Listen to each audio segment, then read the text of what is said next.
Leitura dos Salmos. Hoje nós vamos ler o Salmo de número 11. O Salmo de número 11 é uma afirmação de que nós não devemos ter medo de nada, porque muitas pessoas cruzam o nosso caminho para dizer assim: saia correndo daqui, fuja dessa situação, não enfrente. Mas o Salmo de número 11 nos diz assim: tenha coragem, em frente, porque se você está com Deus e se você confia em Deus, não tem por que você sair correndo, não tem por que você fugir, não tem por que você ficar com medo, não tem por que você ficar abatido e pensando assim: ah, a minha vida acabou. Não existe fundamento nenhum para que você fique nessa condição se você confia no Senhor. Veja aqui o versículo 1 que nós colocamos na cor verde para destacar a confiança do salmista no Senhor. Ele fala aqui no versículo 1: no Senhor confio. Como dizeis, pois, a minha alma, foge para a tua montanha como pássaro? Ele faz uma pergunta aqui. Ele está dizendo assim: eu confio no Senhor eu confio. Então, como vocês podem dizer para mim, fuja para a tua montanha como um pássaro? Ele está dizendo: por que que vocês estão dizendo para eu sair correndo, para eu fugir? Veja que as pessoas dizem assim: fuja como um pássaro. Ou seja, voe daqui. Ele está fazendo uma pergunta, ele está fazendo uma afirmação primeiro. No Senhor eu confio.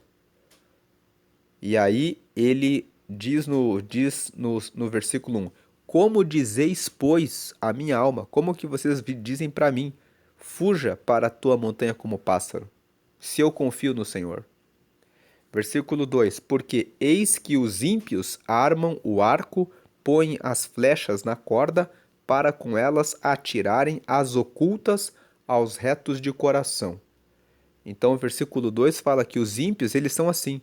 Eles ficam projetando mal contra o próximo. Eles colocam a flecha nas cordas do arco, preparando o momento para derrubar o próximo. Agora o versículo 3 diz: na verdade, que já os fundamentos se transtornam. Que pode fazer o justo? O versículo 3 está dizendo que quando os ímpios estão armando o arco, colocando as flechas na corda, preparando-se para atirar contra os retos, então, quando eles fazem isso, na verdade, os fundamentos se transtornam. Ou seja, o alicerce fica transtornado. Que pode fazer o justo? O versículo 3 ele está fazendo uma pergunta: o que é que o justo pode fazer quando ele se depara com o ímpio, quando ele se depara com as pessoas que mentem a respeito dele? Porque quando o versículo 2 fala: eis que os ímpios armam o arco, põem as flechas na corda, para com elas atirarem as ocultas aos retos de coração, ele inclui aquelas pessoas que falam pelas suas costas, inventam mentiras a seu respeito, que ficam ali inventando histórias, preparando a sua queda, a sua destruição. O versículo 3 faz uma pergunta: o que pode fazer o justo? Versículo 4 traz a resposta: o Senhor está no seu santo templo. O trono do Senhor está nos céus. Os seus olhos estão atentos e as suas pálpebras provam os filhos dos homens. Então, o versículo 4 ele está dizendo: não se preocupe. Se você confia no Senhor, saiba que o Senhor está no seu santo templo.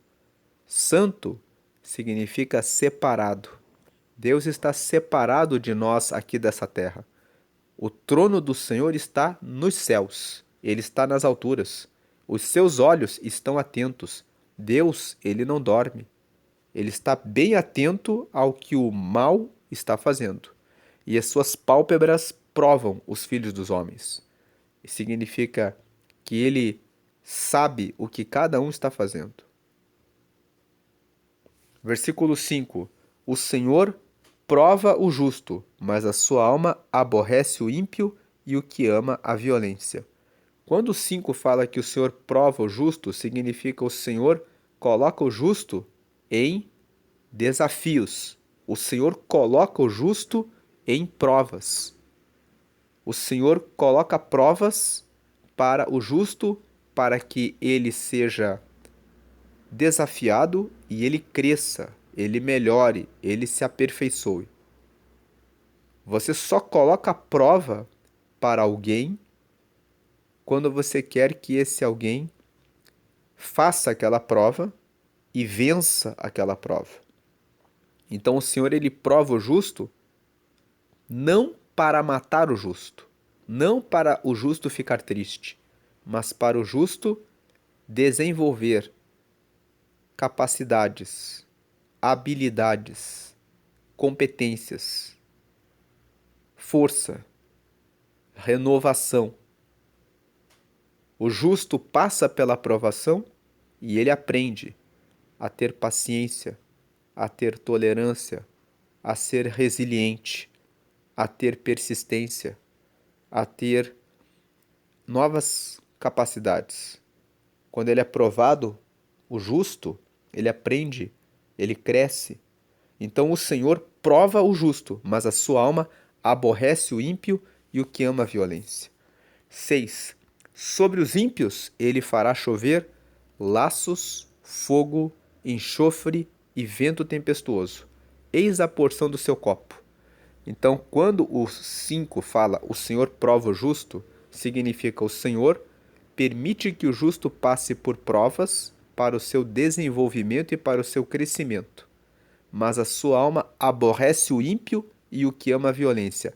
Para esses, que são os ímpios e os que amam a violência, Deus preparou o que está escrito no verso 6. Sobre os ímpios, ele fará chover laços, fogo, enxofre e vento tempestuoso.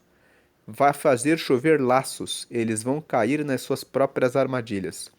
Vai fazer chover o fogo, eles serão queimados nos seus projetos mal intencionados. Vai fazer chover enxofre, significa que eles vão ser destruídos. Vento tempestuoso, eles vão sofrer e pagar pelas consequências dos seus atos. Eis a porção do seu copo. Versículo 7. Porque o Senhor é justo, ele ama a justiça e o seu rosto está voltado para os retos. Então, o Salmo de número 11, ele fala que, por que eu vou ter medo? Se eu confio no Senhor, por que vocês estão dizendo para eu voar para uma montanha para ficar longe do problema? Se eu confio no Senhor, eu não tenho motivos para fugir, para correr, para me desesperar, para ficar angustiado. Eu não tenho motivo de sair de nenhuma batalha. Ainda que o ímpio tenha preparado o arco, tenha colocado as flechas nas cordas, esteja escondido para atirar contra o justo, ainda que ele arme a cilada, eu sei que o Senhor está lá no trono e ele vai fazer a justiça. Esses ímpios, eles vão receber o laço, o fogo, o enxofre e o vento tempestuoso, como diz o verso 6. Por isso que nós colocamos em cor verde o versículo 1, porque o versículo 1 fala que no Senhor eu confio. Como dizeis, pois, a minha alma foge para a tua montanha como pássaro? Se eu confio no Senhor, eu não tenho o que temer. E o versículo 6 nós colocamos em verde também, porque aqui nós temos uma certeza. O ímpio, ele pode preparar o mal, mas sobre eles, com certeza, virão os laços, o fogo, o enxofre e o vento tempestuoso. É o que diz o versículo 6. Eis a porção do seu copo. Eles vão receber isso. Por quê? O versículo 7 diz: porque o Senhor é justo e ama a justiça. O seu rosto está voltado para os retos. Você que está no caminho reto, não tem por que fugir, não tem por que ter medo, não tem por que ficar preocupado, preocupada com o inimigo que fala mal de você pelas costas, que ataca você com mentiras, porque essa pessoa, ela já tem um destino, ela já tem um caminho certo. E o caminho certo dessa pessoa é o caminho do mal, o caminho da destruição, porque o Senhor aborrece os ímpios, mas ele ama os que são retos e os que andam na justiça. Continue tendo a sua plena confiança no Senhor e não tenha medo a respeito do que falam de mentira a seu respeito. Apenas entregue na mão do Senhor e diga: eu confio no Senhor. Diga o que está escrito aqui no versículo 4. O Senhor está no seu santo templo. O trono do Senhor está nos céus. Os seus olhos estão atentos e as suas pálpebras provam os filhos dos homens. Então, o trono do Senhor está nos céus significa ele continua sendo juiz. Ele está no trono, ele reina e ele governa sobre tudo. Isso aqui é o que diz o versículo 3. Na verdade, que já os fundamentos se transtornam. Que pode fazer o justo? Quando os ímpios estão armando o arco, as flechas, os fundamentos se transtornam. Mas o que pode fazer o justo? O versículo 3 faz essa pergunta. O justo, o reto, deve permanecer com a sua confiança no Senhor. Então, o Salmo de número 11 nos fala: não existe razão para fugir se eu confio no Senhor. Não existe razão nenhuma para você fugir se a sua confiança está no Senhor. O Senhor ama a justiça e o destino do ímpio é certo. Ele vai receber a chuva de laços, fogo, enxofre e vento tempestuoso. Então, não há motivos para fugir se você confia no Senhor. Deus abençoe grandemente a sua vida. E agora eu quero fazer um convite. Se você ouviu a leitura desse salmo, mas não recebeu Jesus ainda como seu Salvador. A Bíblia fala que todos nós cometemos pecados. E a Bíblia fala que Deus estava longe de nós, mas ele enviou Jesus para que Jesus, que não cometeu nenhum pecado, morresse por toda a humanidade. Então, quando você aceita Jesus, você recebe o perdão dos seus pecados. Jesus é a ponte que nos liga para sermos filhos de Deus. Quando você aceita Jesus, você está dizendo que você reconhece que tem pecados. Quando você aceita Jesus, você está dizendo: Jesus, eu reconheço que eu tenho os meus pecados, mas eu sei que você morreu por mim e que pela sua morte eu sou justificado dos meus pecados. Quando você aceita Jesus, você recebe o Espírito Santo. Por quê? Quando você é perdoado, o Espírito Santo, que é o Espírito de Deus, entra no seu coração, na sua vida. Você passa a ser filho de Deus. E sendo filho de Deus, você tem o seu nome registrado no livro da vida. O livro da vida é um livro que fica no céu, onde estão registrados os nomes dos filhos de Deus. Em Apocalipse, no capítulo 20, está escrito que um dia todos comparecerão perante o tribunal de Cristo para serem julgados. Mas os que estão escritos com o nome no livro da vida são filhos, e os filhos entram diretamente na casa do Pai. Então faça essa oração comigo agora. Creia que só Jesus pode perdoar os pecados e que ele morreu por todos nós. E ligando o seu pensamento agora com Deus, faça essa oração de confissão. Confissão do quê? Você confessa que tem pecados e você confessa que quer receber a Jesus. Eu quero Jesus na minha vida, quero ter o Espírito de Deus na minha vida, quero ter o meu nome registrado no livro da vida, quero ser um filho de Deus. Então, com o seu pensamento em Deus agora, faça essa oração comigo. Declare a frase 1. Senhor Jesus, eu te aceito como meu único Senhor e Salvador. Você tem que fazer essa oração com a boca, declarando.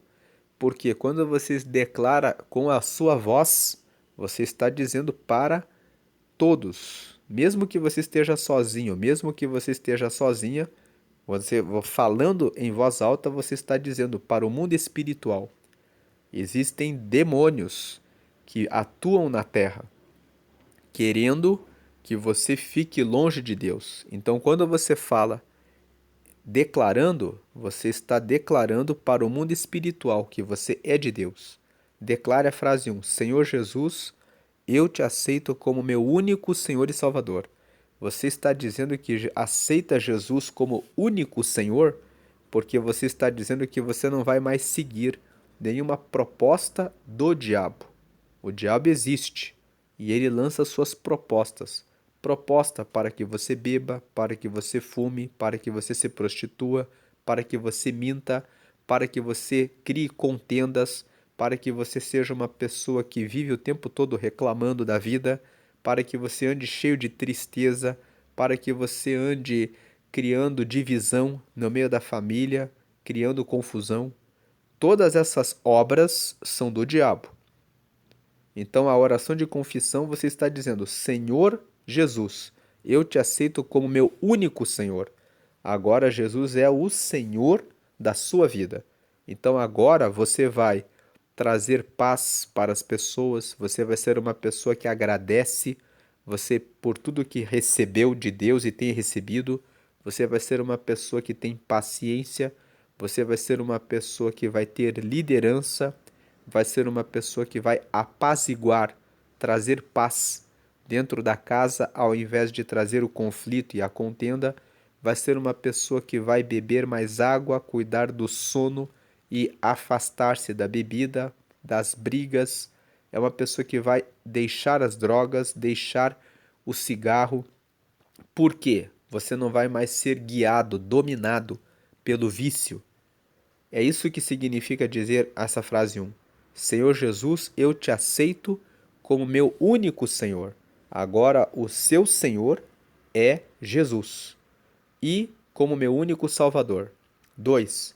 Salvador, porque Jesus salva dos pecados. Então a frase 2 é: perdoa meus pecados e me dá o teu Espírito Santo para me guiar até o céu. O Espírito Santo é o Espírito de Deus. Você está pedindo, me dá o teu Espírito Santo para me guiar até o céu. Você está pedindo e está recebendo. Receba aí agora o Espírito Santo na sua vida. E a frase 3, escreve meu nome no livro da vida. A frase 3, você está pedindo, registra o meu nome como teu filho. Registra aí no livro da vida que fica no céu, registra o meu nascimento para o reino de Deus. Escreve meu nome no livro da vida significa registra o meu nome como teu filho. Em nome de Jesus, amém.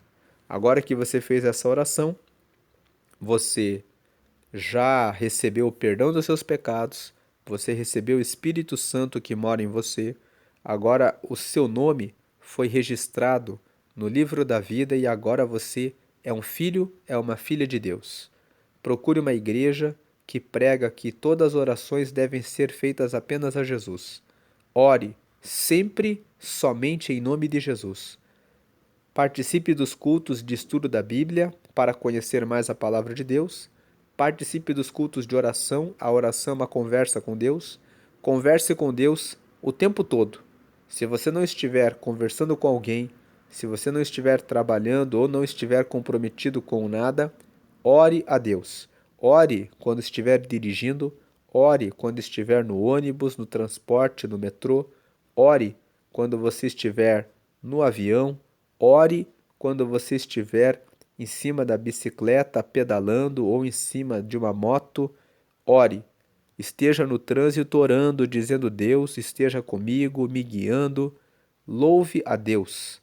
Aprenda a cantar músicas que glorificam a Deus e vá cantando e adorando a Deus.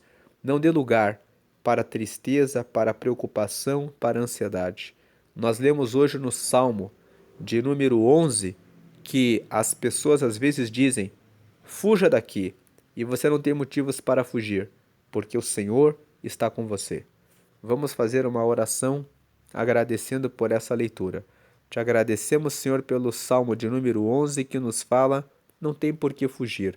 Os ímpios armam o seu arco, colocam as flechas na corda, ficam escondidos, esperando uma ocasião para atirar contra o justo.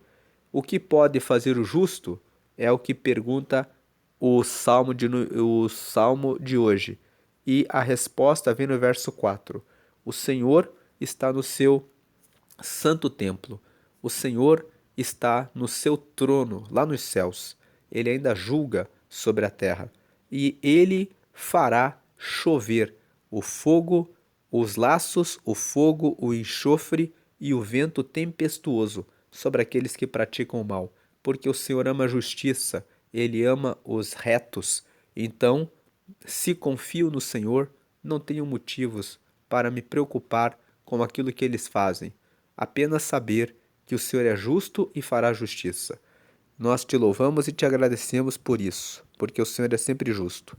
Abençoa aos que aceitaram ao Senhor nesse dia, derramando a renovação diária, para que recebam o Espírito Santo todos os dias, até o final da vida, para que possam todos os dias estarem amparados e firmes, confiantes no Senhor.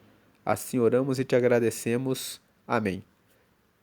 Você pode participar desse canal todos os dias ouvindo a mensagem devocional do livro Café com Deus Pai. Aqui no canal, todos os dias pela manhã, nós postamos uma mensagem do devocional Café com Deus Pai, que é do pastor Júnior Rostirola. Eu te convido a acompanhar as mensagens e também nós fazemos diariamente a leitura do livro de Provérbios. Provérbios é um livro que traz sabedoria para a sua vida. Provérbios, se você nunca leu, é um livro que tem 31 capítulos. Você pode ler um capítulo por dia e dessa forma você realiza a leitura mensal de Provérbios. Se você estuda Provérbios e faz anotações, depois de 5 anos, todos os meses lendo Provérbios, colocando em prática, você prospera em tudo que você fizer. Então eu te convido a ler Provérbios. Eu vou deixar aqui no final da tela um vídeo do Café com Deus Pai, um vídeo de Provérbios, de um dos capítulos, e vou deixar uma playlist do Café com Deus Pai, que foi lida no ano passado. Tem 365 mensagens do Café com Deus Pai do ano passado. Você pode acessar essa playlist e ver todas as mensagens que tem durante os dias do ano passado e se algum título te chamar a atenção, você pode assistir esse vídeo para sua edificação. Se você lembrou de alguém que está com medo, que está cercado por inimigos, que está pensando o que eu vou fazer, compartilhe esse vídeo para que a pessoa veja o Salmo de número 11 e veja que o Senhor continua reinando no trono dele no céu. Ele continua fazendo justiça e ele vai fazer justiça porque ele aborrece os ímpios, mas ele protege os que são justos, os que são retos, porque o Senhor cuida dos que são retos. Deus abençoe a sua vida grandemente. Amém e amém.